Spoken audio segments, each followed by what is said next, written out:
hi với là cả tiết lại đo này nó chuộc chiên khổng mấy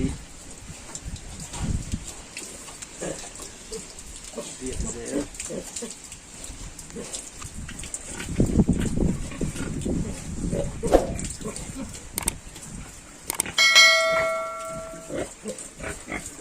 Campuchia hi cần cãi tiết lại không phải nè hi bắt chân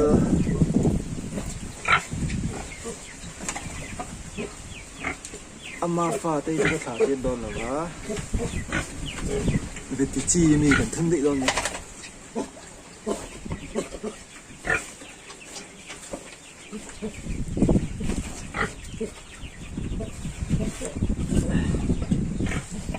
hi cần thun đó chi hi là chiang chia là vả menu hi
bật hồ var suộc thằng khúc này vì là cả tiết lẻo với là cần cả tiết lẻo hả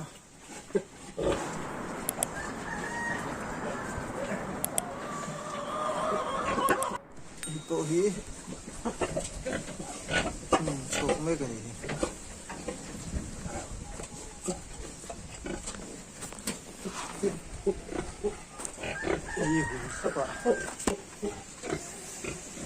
hi cần cặp tơ với cặp hi cần để ngay mấy thế thì nó cặp là ba mấy nè hi là cặp đầu nè cái gì hay gọi nó chụp cái khúc này